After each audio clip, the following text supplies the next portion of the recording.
Excessos escondem grandes vazios. Vazios que facilmente se transformam em buracos que nós mesmos cavucamos e cavucamos para depois tentar desviar. Em contrapartida, esse excesso vira rota de fuga.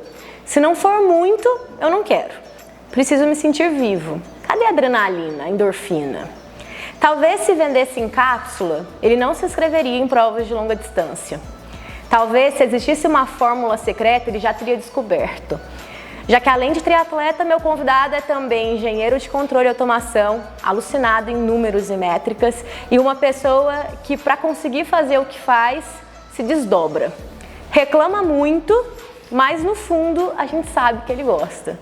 Jonas Goya, seja bem-vindo! Obrigado aí pela introdução. Gostou? Gostei. Então vamos lá, Jonas. Como que começa a sua história no esporte?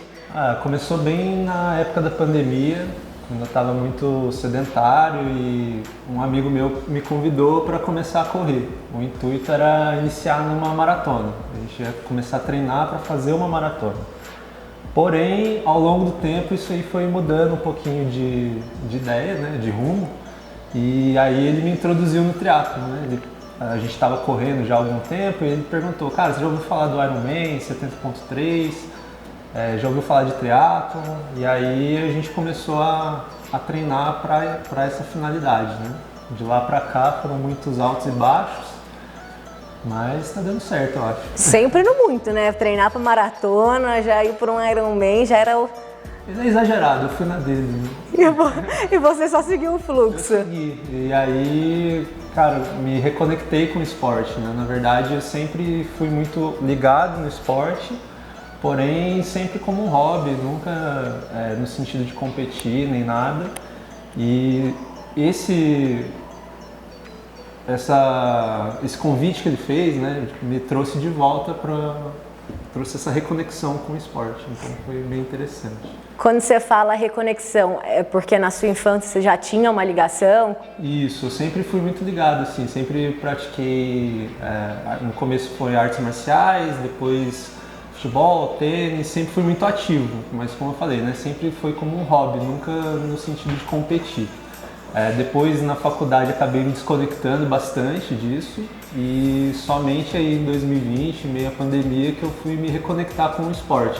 Mas nessa reconexão não no sentido de só um hobby, né? Para competir também. Uhum. E quando você era criança, que você falou que você já fazia algumas modalidades, era de uma forma assim que fazia parte da sua rotina? Era mais obrigado pelos seus pais? Como que era essa relação assim? Cara, fazia muito parte da minha rotina. Meus pais incentivavam bastante, né? Minha mãe também sempre foi muito ativa, ela também joga tênis, faz caminhada. Então, isso sempre esteve presente aí no meu círculo, né? Então, nunca foi uma obrigação. E eu sempre gostei bastante mesmo. Então, acho que isso acabou trazendo de volta essa origem, né? Mas você tem bastante lembrança, assim, você pequenininho indo em competição, ou era realmente... Era sempre um hobby mesmo, eu nunca competi enquanto eu era criança, nunca foi parte isso da minha rotina. Sempre fui muito ativo, sempre pratiquei bastante exercício, mas nunca no sentido de competir, né? Sempre foi nessa questão mais de hobby, né? De estar ativo, de estar praticando alguma coisa. Mas até é engraçado, né? Porque hoje, quando você fala de triatlon, você fala quando eu vou competir. Hoje em dia, você se sente competitivo quando você vai nessas provas? Eu sinto sim. É uma competição mais interna, né? A gente sempre está querendo melhorar os nossos tempos, melhorar nossas marcas, nossos índices. E eu tenho essa competição comigo mesmo, né? Então, sempre que eu vou para uma outra competição, alguma prova, eu estou buscando melhorar o meu próprio tempo. É uma briga interna. Às vezes ou outra a gente consegue beliscar um pódio, né, tudo mais, mas a competição mesmo é comigo. A briga é muito mental, inclusive. Uhum. Aí até pegando assim, um gancho, você falou muito que você começou correndo, era pandemia já? Já era pandemia. Pandemia, então foi lá correndo e tal, aí você foi migrando pro triatlon e você já foi direto... Tipo, pensando no Ironman 70.3, em provas da marca Ironman. Como que foi essa sua introdução no triatlon?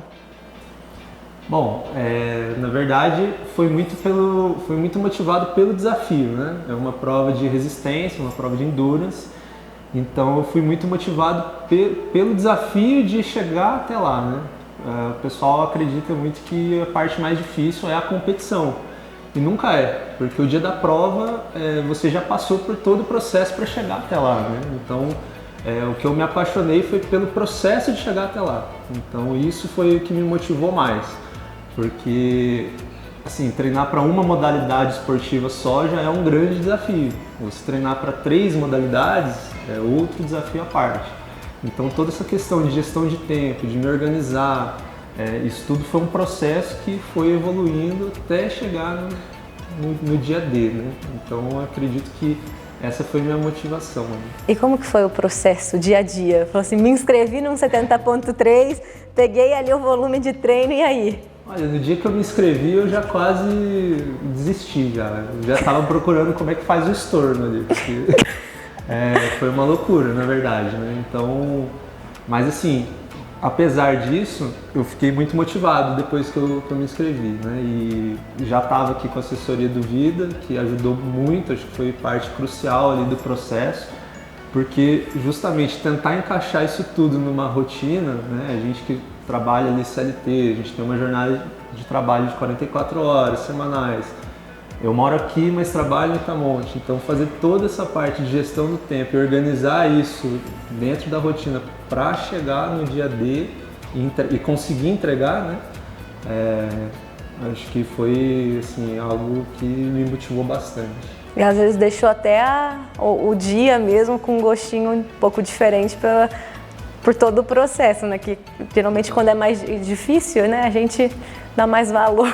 Com certeza, a gente dá muito mais valor, né? Porque assim, é pouca chance de errar, né? A gente quer dar o nosso melhor para poder chegar lá e entregar o melhor que a gente vai conseguir. Então isso realmente dá um tempero a mais. E Jonas, a gente sabe que uma prova longa, né, como uma distância de meio Ironman, ninguém faz sozinho. Como que foi na hora que você chegou em casa e falou para Elô, para sua mãe, falou assim, olha, então, eu vou. Então, o triatlon é uma modalidade individual, mas a gente não chega lá sozinho, como você falou, é um trabalho em equipe. Então, todo mundo tem que estar comprado na ideia, né? Acho que se a Heloísa, se a minha mãe não estivessem comprados nessa ideia comigo, eu não conseguiria chegar até lá, porque elas foram parte fundamental para mim, né, nessa jornada, não só na questão de organização do tempo, de ajudar a seguir a dieta e tudo mais, e também foram um apoio emocional, né? Tinha dias que eu chegava, estava destruído do trabalho, tinha que fazer treino, tinha que treinar, tinha que fazer o volume de corrida da semana, o volume de ciclismo. Então, esse apoio que elas deram para mim, e não só elas, né, mas o Vida também, que com a assessoria, a Lê, você mesmo, a gente trocou muitas ideias ali durante o processo, isso tudo ajudou. Então, nunca é um esporte só individual, né? Sempre é um trabalho ali em conjunto para poder entregar o nosso melhor, para chegar na finalidade. E agora sim, que você já passou por esse primeiro ciclo, geralmente o primeiro aqui é tudo novidade, existe muita insegurança nossa. Tinha alguma coisa em você que você falava assim, putz, tô insegura em relação a isso, talvez seja uma coisa que pro dia da prova não me deixa ali 100%, tinha alguma coisa que te pegava, assim? Tinha, porque eu sempre sofri bastante com câimbras, né? Eu cheguei a fazer algumas provas anteriores ao 70.3 de triatlon mesmo, com volumes muito inferiores, e eu sofri muito com câimbra. Então isso era uma insegurança gigantesca para mim, né? Será que no dia lá eu vou conseguir correr, vou conseguir performar? Porque, querendo ou não, são 21 km de corrida, então você fazer isso com câimbra é muito triste. Então isso era uma insegurança. Até nos treinos, quando a gente estava ali na reta final, né, para poder do ciclo de treinamento, nessa reta final a gente fez um volume ali de 60% da prova e eu também não consegui entregar. Ali eu fiquei muito inseguro também, né? Mas acabou que essa fase aí passou, a gente teve outro simulado de 80% do volume, e esse simulado, sim, aí eu consegui terminar bem, terminei assim inteiro, e aí eu fiquei muito confiante, aí eu fiquei assim, bem tranquilo, que sabia que ia dar certo. E no dia da prova, como que você estava? No dia eu não estava nervoso, eu estava bem tranquilo, na real, porque eu sabia que todo o processo já tinha passado, né? Então ali era o dia, assim, para mim foi um dia de celebração, vamos dizer assim, porque eu acredito que ali já estava pronto para entregar e pensei, né? Cara, agora o pior já passou, eu preciso só curtir a prova, né? Então, no dia foi muito bacana ter esse sentimento, sabe? Pô, de dever cumprido, hoje é um dia só de celebrar, cruzar a linha de chegada e comemorar com todo mundo. E aí, lá no dia, né? Beleza, tava tranquilão, mas a gente sabe que na hora que começa a apitar lá, aquele rolling start, que não é tipo, vai todo mundo de uma vez, tem que esperar. Como que ficou o coração ali naquela hora? Cara, ali bateu um pouquinho de ansiedade, porque realmente esse formato de rolling start, né, fica ali a cada 8 segundos, você tem o apito ali para liberar os atletas. Ali bateu um pouquinho de ansiedade, mas como eu falei, estava tranquilo. Falei, cara, agora é nadar tranquilo, tentar pegar a esteira de alguém ali para economizar energia e vai dar tudo certo. Eu tava muito confiante mesmo. E você conseguiu ser racional ainda assim, com toda essa emoção, você conseguiu pensar, tipo, não, tem que fazer isso, suplementação, ou dava uns deslizes assim, de tipo, às vezes dar uma emocionadinha? Cara, consegui, assim, na bike eu fiquei um pouco mais assim nessa questão emocional, né? Eu lembro que tiveram alguns momentos, principalmente quando estava acabando a bike, eu falei, cara, ainda não é a hora, preciso terminar bem aqui. Ainda tenho 21. Tem que correr 21 ainda, vamos lá. Então eu consegui segurar, mas assim, foi... Como é uma modalidade ali de endurance, né? Você tem muito tempo ali com você mesmo, são muitas conversas internas que a gente vai tendo, são diálogos não, né? São monólogos ali que a gente vai tendo e tem que saber lidar com isso também, faz parte ali do processo, né? Mas durante a prova em si, você não pensou em desistir, nunca mais vou fazer isso, vou vender minha bicicleta, passou pela sua cabeça? Isso não, justamente porque eu estava muito inteiro na prova. Acho que se a prova fosse muito penosa, talvez esse pensamento aí cruzasse na minha cabeça assim. Lógico, tiveram alguns percalços ali, cometi alguns erros na transição, tinha levado alguns sachês de gel a mais e eu derrubei na transição. Daí, no fim, assim, nos últimos 4 km eu senti falta na corrida, né? Eu senti falta desses sachês aí que ficaram pelo caminho, mas em nenhum momento eu pensei em desistir, não. Eu sabia que ia dar certo e eu sempre tenho um lema ali que eu carrego comigo, né? É uma frase que eu vou levando para mim ali durante a prova, que eu não vou desistir, nada vai me parar. Então isso me ajuda bastante também nessas provas. E se porventura um dia você tiver que desistir? Cara, não é uma possibilidade assim que eu cogito, sabe? Eu sempre penso em cruzar a linha de chegada, é o objetivo, né? É lógico que também nunca passei por uma situação muito controversa ali. Por exemplo, na sua prova, em Maceió, você passou ali por uma situação muito adversa, que foi a questão das taxinhas, você teve 2 pneus furados ali. Eu não sei como é que seria a minha reação se acontecesse algo parecido comigo, né? Felizmente não tive nenhum evento desse tipo, mas nunca considerei isso, sabe? Nunca considerei desistir, parar. Sempre pensei em finalizar, nem que seja andando, arrastando, a meta é terminar. Vai, de um jeito ou do outro vai. A gente sabe que a marca Ironman é muito emblemática, ela representa muito, ela tem o seu peso, tem o seu status. Quando você escolheu, vou fazer triatlon, vou fazer uma prova da marca Ironman, teve algum outro fator que pesou na sua decisão? Porque a gente sabe que existem outras provas da mesma distância que não são Ironman.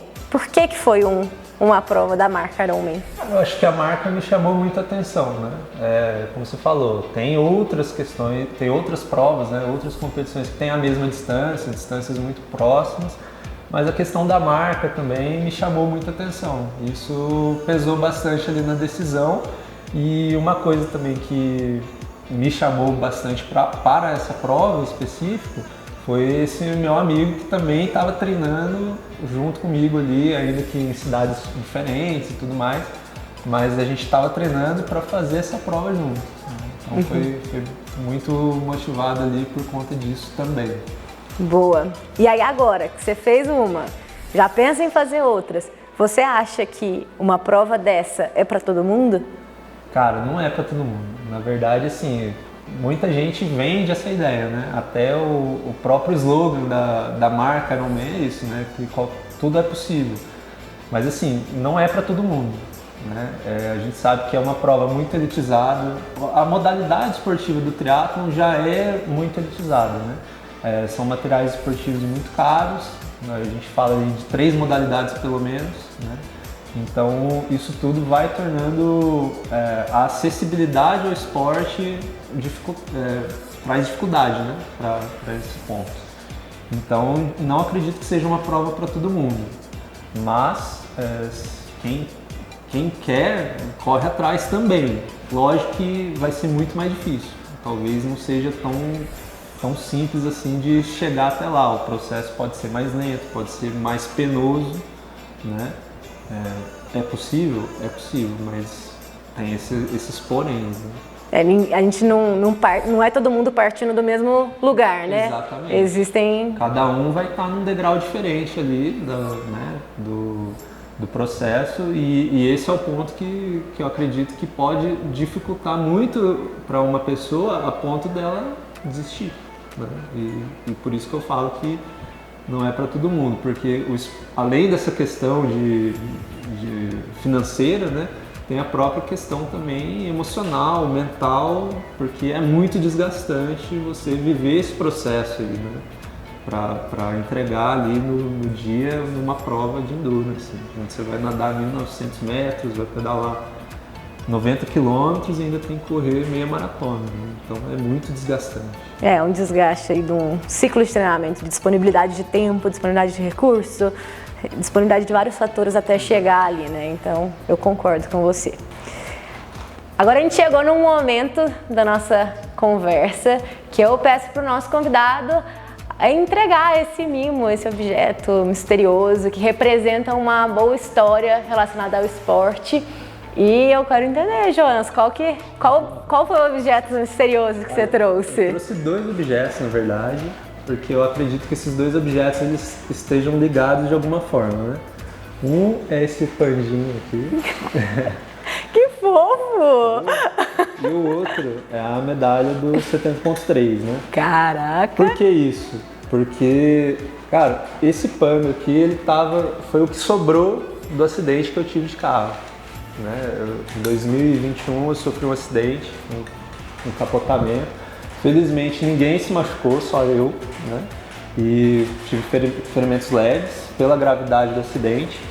E foi um pouco emblemático isso porque o 70.3 aconteceu 2 anos depois, no mesmo dia, na verdade, do acidente. Então foi no aniversário de 2 anos desse acidente. Então por isso que eu trouxe o Panda e a medalha. E o óculos também, que foi uma relíquia do acidente. O óculos foi recuperado do acidente também, inclusive. Passava pela sua cabeça, assim, na hora que você estava chegando para cruzar a linha de chegada, assim, putz, ano passado eu estava lá todo ensanguentado e esse ano eu tô aqui cruzando... Cara, esse pensamento cruzou alguns momentos durante a prova. Então ali eu estava muito agradecido de poder ter tido a condição de fazer a prova e terminar bem do jeito que foi.